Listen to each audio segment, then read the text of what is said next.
We are off to our fan favorite shout outs and rants. Mr. Kelly, we're going to ask you to go first, then we'll go back to the same order. Thank you very much.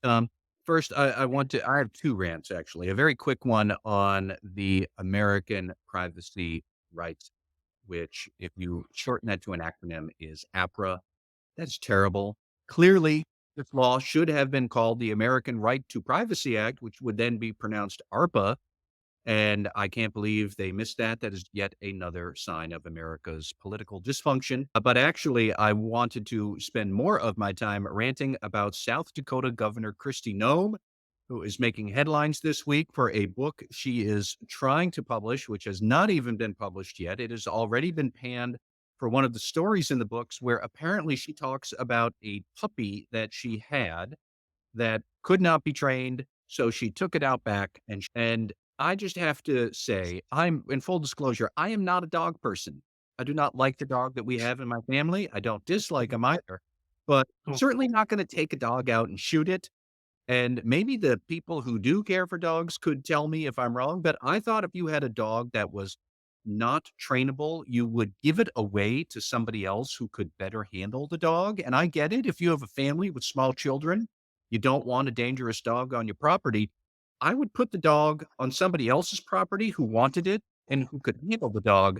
I would not put the dog in a gravel pit with a 22 slung over my shoulder. There are some other problems in her book, apparently, that she claims that she had met the North Korean dictator, Kim Jong un. It has since been proven that actually she never has. And now her spokesman is saying that the publisher is going to correct inaccuracies in the books by the time it's published. It just seems to me that she has made a very poor start to what obviously was a vice presidential nominee. I don't think that's going to happen. I think she's lost the dog caucus. I think she's probably lost the North Korean dictator caucus too. I don't know who else is left for her trying to get her onto the vice presidential ticket. But anyways, I just think that he is not ready for prime time. And as bad as your life might be, people, it could be worse. You could be her dog. And that's all I have to say this week. Where is Sarah Palin when you need her? Jonathan Armstrong, you've had 3 weeks to Yeah, think up an appropriate commentary. What do you have for us? you'll be surprised to know I haven't been thinking about this for the whole of the 3 weeks. But I think the last time we were on, I criticized Kate Middleton for the way in which she had handled this Photoshop debacle. And it's right and proper that I say that she's handled the news of her cancer diagnosis with great dignity and in a entirely appropriate and professional way. And my thoughts and prayers are with her and her family. Karen Moore, what do you have for us? I've got a shout out to the Buffalo Bills, who selected former Rugby Union player 23-year-old Travis Clayton in the 7th round of the draft. He's going to play offensive lineman, or at least tried. He has never played a game of football before. He's coming through the International Player Pathway Program. I think he's the second rugby player to do so, but maybe the first who's never played rugby before.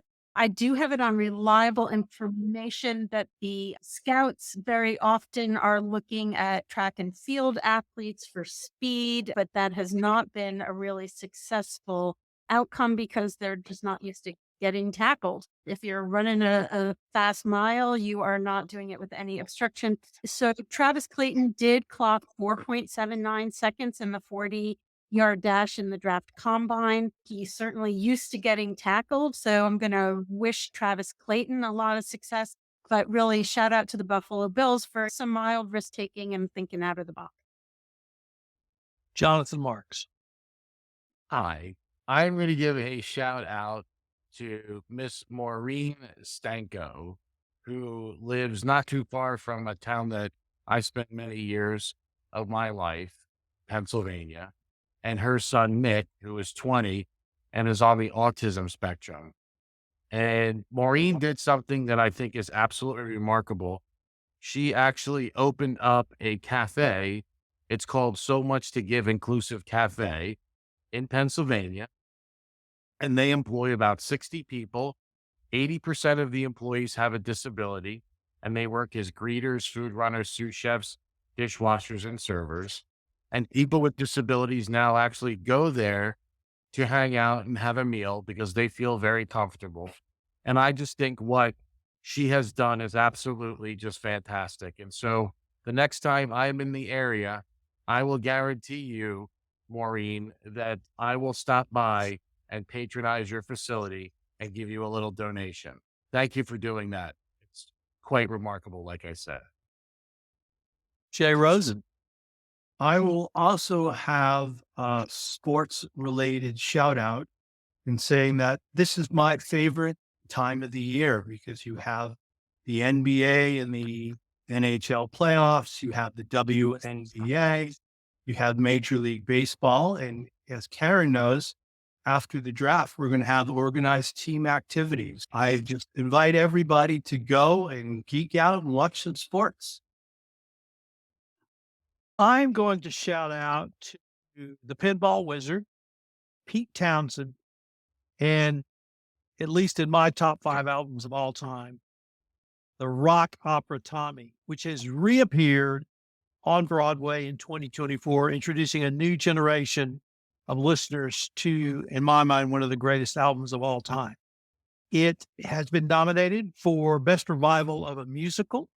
It was first made into a musical in 1993, and that version won 5 Tony Awards. The album has been introduced, or rather inducted, into the Grammy Hall of Fame. I can't believe there's a living human being that doesn't have that album, but apparently there are people who didn't or weren't teenagers in the 60s and 70s. Shout out to Pete Townsend. Shout out to the Pinball Wizard with the greatest acoustic guitar opening solo of all time. And shout out to the first rock opera.